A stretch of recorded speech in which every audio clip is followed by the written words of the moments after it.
Geralmente a gente deixa pra gravar esse tipo de vídeo na virada do ano, né? No ano novo. Porque nós fechamos o ano com as leituras e podemos vir aqui, né, concretizar, falar nossos melhores ou piores livros pra vocês. Porém, como já estamos há 5 dias pro ano acabar e nós não vamos mais pegar nenhum livro novo, nós só vamos finalizar os que já temos. E se por acaso pegar, provavelmente só vamos finalizar o ano que vem. Então já dá pra gente fazer, né, a gravação dos melhores. E o pessoal também tá pedindo nos comentários, no Instagram, então vamos lá, né? Vamos gravar, vamos falar, né? Sobre as nossas primeiras leituras. Vocês já devem saber, o pessoal que acompanha a gente, principalmente desde o começo desse ano, ou até mais tempo, já deve saber mais ou menos quais são os nossos melhores, né? Então, às vezes seja até um pouco repetitivo, mas pra quem chegou há pouco tempo... Felizmente ou infelizmente a gente tem que gravar, porque... Tem que fazer um resumão, né, gente? Como foi o ano. Igual eu tava conferindo com o Miquel, tem livros que eu li no começo do ano, eu nem lembrava. Eu falei, Miquel, acho que a gente leu esse livro ano passado. Ele, não, eu li 11 meses atrás, em fevereiro, né? Então faz tanto tempo que a gente até esquece. Mas enfim, vamos lá, vamos falar sobre livros.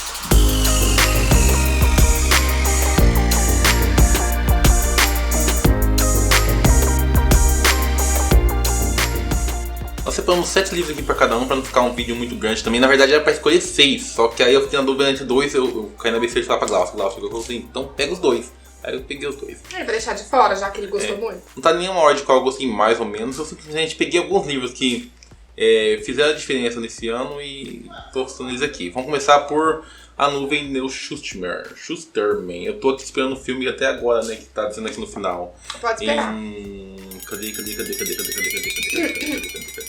Se você for esperar igual a seleção, meu filho, você vai esperar por muitos anos. Não vou procurar não, dá muito trabalho. A Glaucia também leu esse livro aqui na última maratona do Calhamaço. Li, mas não entrou pros preferidos não. Foi impressionante, mas... não entrou não pros melhores. Tipo assim, o final só que foi uou! Sim, justamente por aquele final. Na verdade, eu acho que até caberia, né, nessa situação de melhores livros, assim, com finais que puta que pariu, né? Eu preciso do terceiro livro urgente. Seria um bom tema pra gente gravar um vídeo. Aquele livro ali do Ciclo das Trevas também. Finais que puta que pariu, seria um bom tema.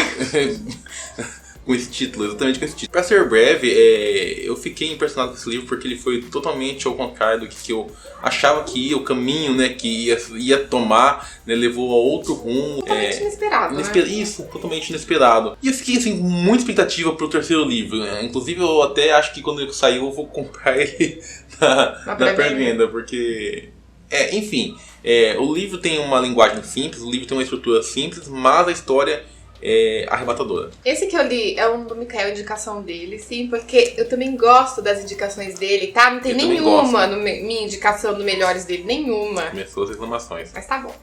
Eu peguei o box porque já rasguei, nós rasgamos, né, a fita que segura esse box, eu não vou tirar, vou só mostrar. Que no caso é o terceiro livro, tá? Que é o Lorde Supremo dessa saga aqui. Clã dos Magos. Os Clã dos Magos. Aqui o livro tá de ponta cabeça. Mas se eu for mostrar assim, vai mostrar o código de barras. Trilogia O Mago Negro, na verdade. Mas só que eu gostei do terceiro. O primeiro e o segundo, pra mim, foi assim... foi ok. Tá bom, li e acabou.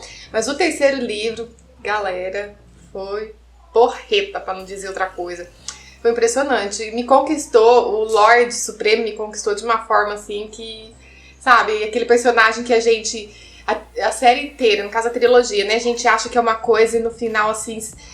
o autor apresenta um personagem totalmente diferente e te cativa. Justificando o personagem. Por mais que seja o anti-herói, né? Teoricamente. Sem dar spoilers. Justificou, sabe? Construiu toda a história dele pra gente conhecer ele. Então a gente acaba... Gostei demais, entrou para um dos melhores do ano. Um livro que foi indicação minha pra Glaucia também, que ela tá lendo, né? É um livro meu. Foi Os Pilares da Terra, do Ken Follett. Primeiro, pela carga histórica, eu gostei dele. Pelo desenvolvimento político e religioso também. Eu gostei muito da formação dos personagens, até genealógica, né? A Ellen. Aí. Começou a patifaria. E a Ellen é uma personagem cativante, realmente. E a cara dela... Você não gostou da Ellen?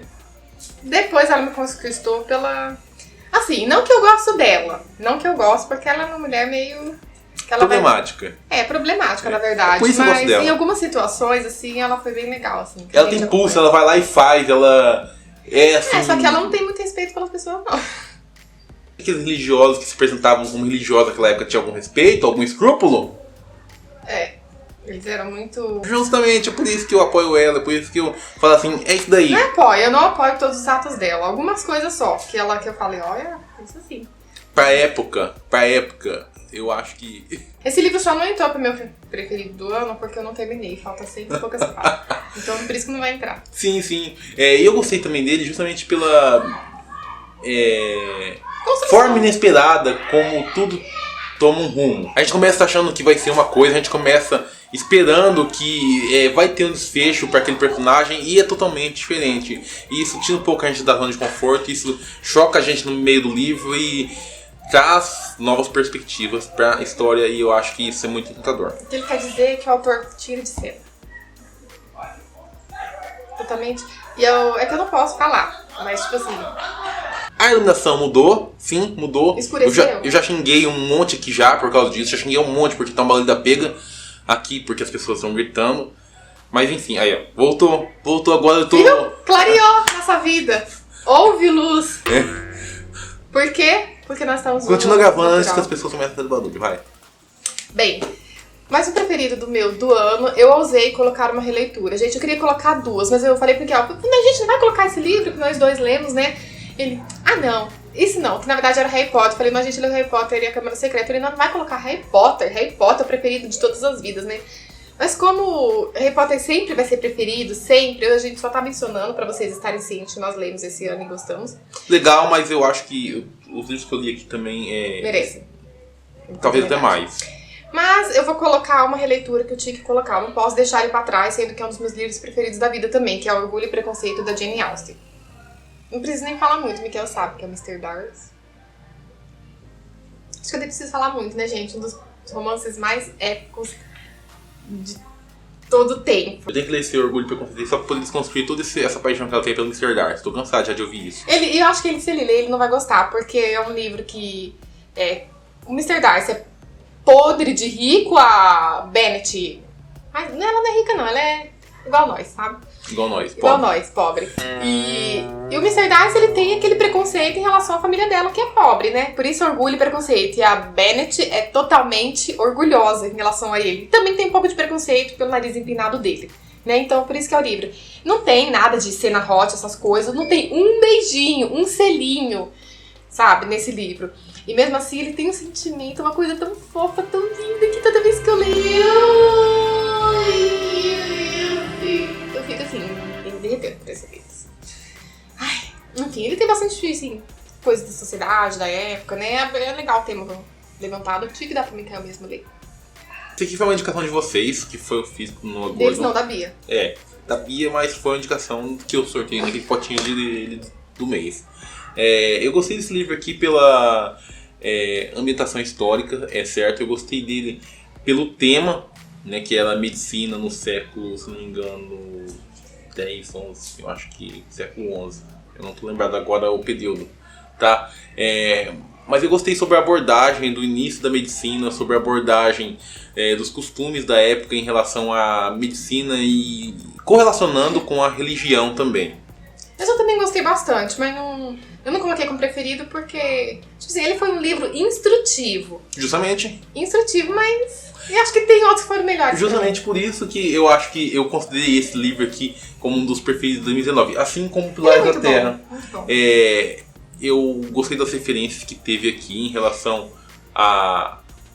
Não vou falar, eu acho melhor vocês lerem. A gente tinha que fazer 2 vídeos melhores, livros melhores, que trouxeram de forma impactante, sentimental, e livros melhores que trouxeram alguma informação. E vocês vão ver que o próximo que eu vou colocar como melhor de 2019 também tem um pouco de relação com instrução, certo? Em relação à cultura, que é o que eu vou falar daqui a pouco e vocês vão ver e aguardem. Eu não sabia se ia colocar esse livro, mas eu resolvi colocar, que é um caso perdido da Colin Hoover. O que me surpreendeu, por mais que eu já tenha descoberto o plot da história antes, eu tinha visto em um vídeo, peguei um spoiler, mas eu não ligo, tá, gente? Por mais que eu soubesse já o ponto alto da história, né, a descoberta, quando eu li, eu fui pegando nas entrelinhas isso. Então, pra mim, foi muito emocionante, porque eu fui vendo a protagonista relembrar aquilo e, sei lá, foi mais doloroso do que se eu não soubesse a situação. Porque eu já sabia o que ela passou, qual era o segredo, e parece que doeu mais do que se eu não soubesse. Gente, é um tipo de spoiler que não estragou. E teve um momento aqui que eu acho que é o ponto alto, quando ela descobre, sabe, que é muito doloroso. A gente parece que entra na mente da protagonista e sente a dor dela. Então foi um livro que impactou muito. a minha vida. Sim, impactou. Foi. E o segundo livro também, Esperança, é muito bom. Que é contado pela versão do Holder, do rapaz. Também é muito bom. Por mais que a contada a versão dele é bem diferente, porque tem coisas que não aparecem aqui e tem bastante novidade, né? Muito bom. A Glaucia não falou qual que é o spoiler, só que eu já esqueci. Por isso que eu sou uma pessoa ótima pra poder receber spoiler, eu esqueço fácil. Bom, eu já citei esse livro aqui um monte de vezes recentemente no canal. Foi indicação de vocês também. Foi um livro que, de certa forma, assim, inesperado, me surpreendeu bastante em relação ao tipo de história que eu esperava e ao tipo de história que realmente foi. A carga histórica, a carga dramática, que foi o Caçador de Pipas. Justamente voltamos à questão da instrução. Instrução em relação à religião, instrução em relação ao conteúdo histórico, principalmente em relação à cultura, né, dos afegãos. Foi um livro que me surpreendeu, que me abriu o crescimento portas. dos personagens também foi muito bom. Sim, o desenvolvimento dos personagens, o desenvolvimento da trama que eles abordam aqui, as dificuldades que os afegãos sofrem, tratado de uma forma nada romantizada, é claro. Eu também li esse livro, sim, foi interessante, foi muito bom, mas não entrou não pra mim esse livro. Passei muito nervoso. Terceira vez que eu falo isso. Esse Amir não merece não estar no top 7. Mas não é pelo Amir que esse livro está entrando nessa lista. Não sei, mas... não, acho que a minha seleção aqui foi melhor. Foi melhor? Foi. Por que foi melhor?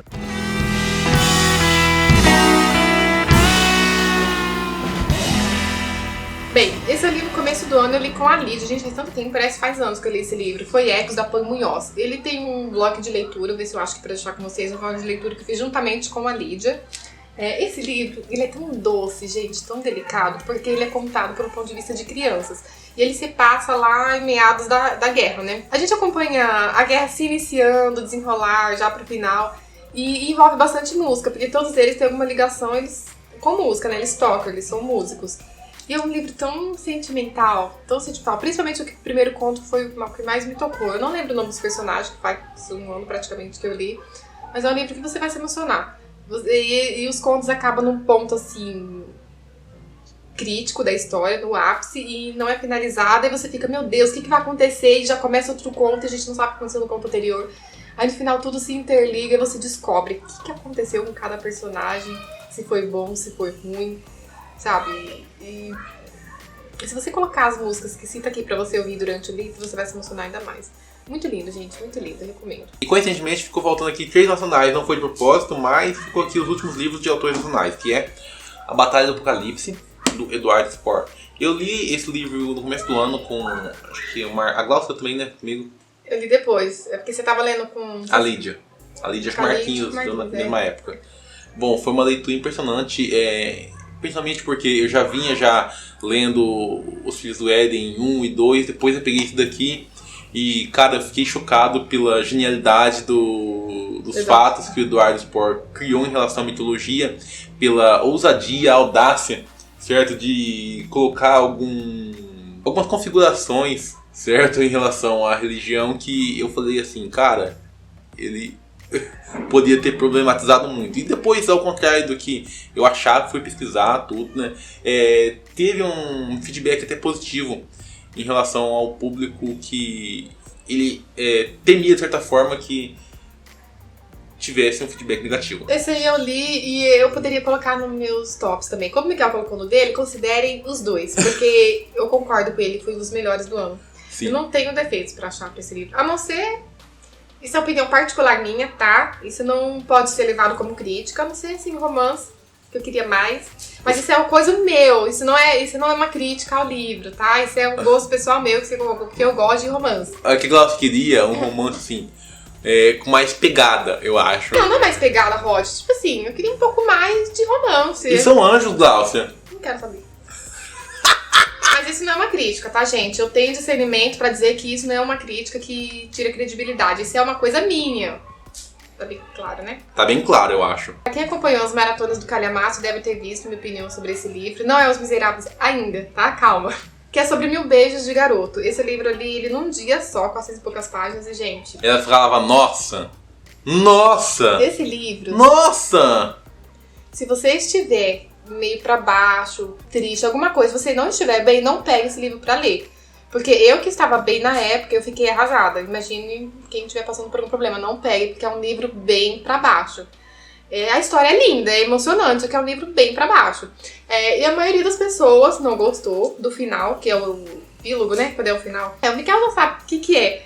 Mas, ao contrário das pessoas, eu gostei. Por mais que seja fantasioso, saiu da realidade da história toda, eu gostei dessa fantasia, sabe? Deu um toquezinho a mais pra história, depois de tanto que a gente sofreu. Mas na verdade minha crítica é justamente em relação a isso aí. Você tá num livro que ele é apresentado de uma forma com um livro de ficção e depois se transforma totalmente o livro para um livro de fantasia. Aconteceu isso daí em outro livro que eu li recentemente também. Então eu acho que isso daí tira um pouco do crédito da história. Tira não é assim. que é fantasia, tipo mágica, não é nada disso. Ela meio que fantasiou a história. Quase. Mas, gente, é um livro. Você vai desconsiderar se foi tão bonito aquele final, aquele epílogo. Eu achei tão lindo.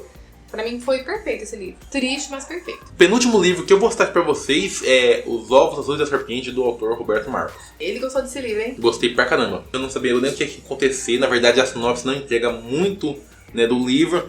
Mas, conforme eu fui lendo, eu fui ficando bem curioso, porque o livro foi se arrastando num impasse que não esclarecia nada, não falava nada. E eu tava na página 450 e não sabia o que ia acontecer. Eu ficava assim, pô, e aí, o que vai ser disso? E fui lendo. E quando chegou o final, que veio a revelação, é uma coisa que eu não esperava. Eu li um livro depois semelhante, né, que eu falei assim, poxa, talvez eu tivesse lido esse livro aqui antes e tivesse uma ideia do que, né? É semelhante. Eu não posso falar, seria um puta spoiler. Eu não li? Ainda não. Eu li depois. Mas fala, não tem problema, não ligo pra spoiler. Eu sei que você não liga, mas não vou falar. Eu gostei do arranjo, da construção dos personagens, os 4B, né? Fiquei bem chocado com esse final. A forma como foi desenvolvida a personalidade de cada um, né? E isso é um ponto importante, a forma como foi desenvolvida a personalidade de cada um. E na forma como que os traumas individuais, tá, levaram ao que aconteceu. Não dá pra falar muito, seria spoiler. Eu recomendo que vocês assistam um vídeo nosso de bate-papo se vocês querem saber mais. Eu tô com o pé dormente aqui. Deu cãibra? Deu cãibra? Qual cãibra? Penúltimo, vocês já viram reclamar muito deste livro. Já viram. O ano que eu li. Se vocês ouviram reclamar, imagina eu. Mas não foi o livro, foi o personagem. Que é muito chato. Mikael viu a primeira parte do filme, é muito, muito, muito chato, gente. Não tem como se gostar. Mas tirando isso, gente, isso... Na verdade, ela foi tão bem construída, a chatice dela foi tão bem construída que deixou o livro ainda mais rico, sabe? A gente não precisa ter uma mocinha aqui toda certinha, perfeitinha pro livro ser o máximo. Porque existem zilhares de pessoas diferentes no mundo, cada com uma personalidade diferente. A gente acompanhou a personalidade desse Scarlett, né, dessa infeliz aqui. Nesse livro ele conta desde antes, durante e depois da Guerra Civil Norte-Americana. E a gente acompanha como que as pessoas estavam antes, como que elas subjugaram a guerra, achando que não ia ser aquilo, e quebraram a cara feia e tentaram se reerguer, enfim. Que foi uma coisa bem drástica e triste de se ver. E como que a Scarlett inescrupulosamente passou por cima de tudo isso. Mas é um livro muito, muito bom, gente. Só Margaret tinha que ter escrito mais livros, ela só escreveu um na vida. Que pena, porque que escritora mais incrível, maravilhosa. É um livro que... Isso. Mas enfim, gente, é um livro que acho que eu recomendo demais vocês lerem. Por mais que ele seja grande, isso aqui é só a primeira parte. Tem a segunda parte que é a mesma quantidade. A minha versão ainda é de bolsa. A leitura ainda é fluida. Gente, eu amei demais esse livro, amei demais. O Mikael tem que ler. Eu acho que ele vai ler com o Samara esse ano, né? Vou ler com a Samara. O Mikael só vai ler livrão meu esse ano. Ele vai ler esse, vai ler Os Miseráveis, vai ler o... Conde de Monte Cristo. Só vai ser clássico esse ano, Mikael, viu? O meu último livro que eu gostei bastante, que inclusive ele voltou pra mim essa semana, E é um projeto que eu tinha iniciado ele, acho que no ano passado. Não sei, acho que muitos inscritos agora atuais não pegaram essa parte do canal, que foi Tudo que Ama e Rasteja. Esse livro aqui foi um livro viajante, então vocês podem ver o tanto de marcação aqui, tem um monte de recadinho aqui. Eu vou deixar pra mostrar isso aqui melhor. Do lado aqui, né? Não, eu vou deixar pra mostrar melhor isso aqui num vídeo de livros do mês, quando eu ler esse livro, é claro, quando eu ler esse livro aqui, que eu vou reler, né, na verdade, pra poder fazer um comparativo dos comentários que tiveram aqui das pessoas, né? E, bom, eu mostro melhor aí pra vocês, tá? Tipo um review. É um livro que não é pra todo mundo ler, infelizmente. Infelizmente, como a gente percebeu no Projeto Viajante, acho que eram 7 pessoas, apenas 5 gostaram. E conseguiram ler, 2 pessoas ou desistiram ou não gostaram do livro. Eu vou saber certinho depois quando eu reler.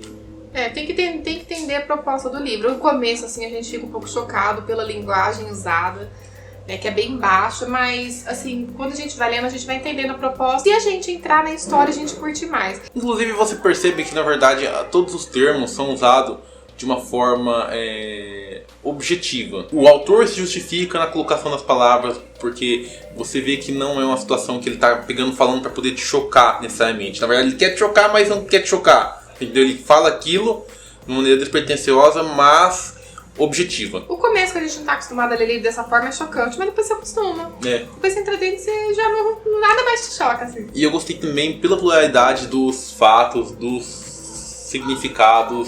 Tem coisa que eu não entendi até hoje, mas tá bom. Tem que ler.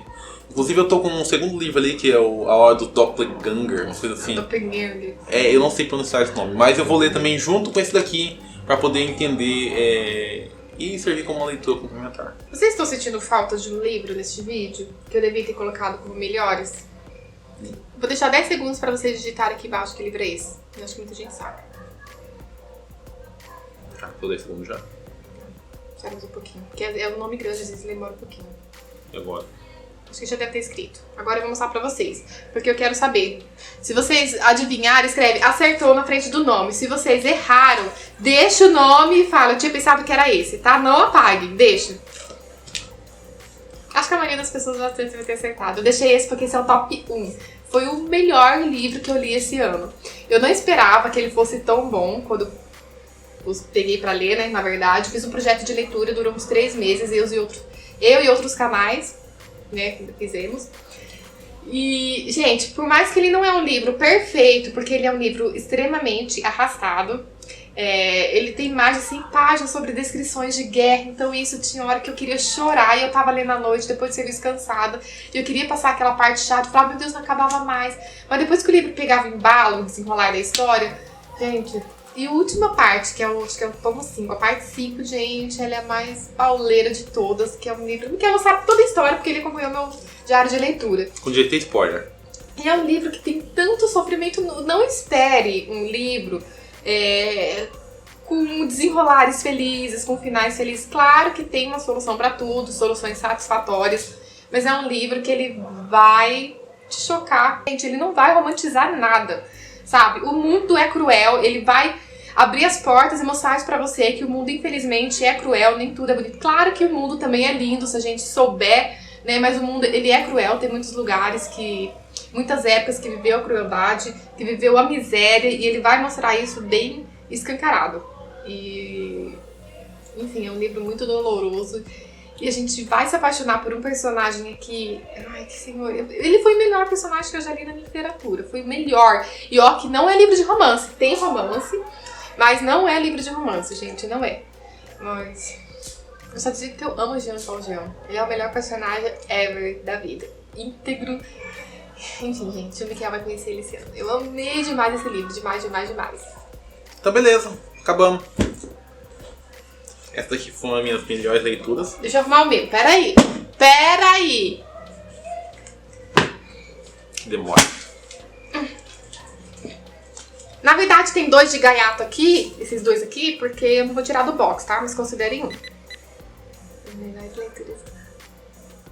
E agora eu quero saber de vocês. Quais foram as suas melhores leituras? Quais foram? Contem pra gente aqui. A gente quer saber também, vamos trocar melhores leituras, porque se for melhores pra vocês, a gente pode até adicionar pra nossa lista, né? Isso. A gente quer saber se vocês já leram algum desses livros que nós mostramos, o que vocês acharam, se vocês também acharam que foram boas, se não, pode escrever, Glaucia, porque eu não achei que foi bom, não. Se você não leu algum desses livros aqui, ficou curioso, a gente vai deixar o link de compra aqui. Lembrando que se vocês comprarem com esse link, vocês ajudam o canal a crescer. Inclusive, esse mês agora de janeiro vai ter uma coisa que a gente comprou aqui com o dinheiro desses links que vocês compram, com esse retorno que vocês nos dão, certo? A gente tem juntado, agora a gente conseguiu comprar uma coisinha que a gente tava precisando, né? Então vocês ouviram esse barulho hoje aí dos vizinhos? Não vai ouvir mais. Esperemos. E é isso aí. Vou deixar também nossas redes sociais pra vocês nos seguirem e vamos conversar aqui embaixo agora. Até mais.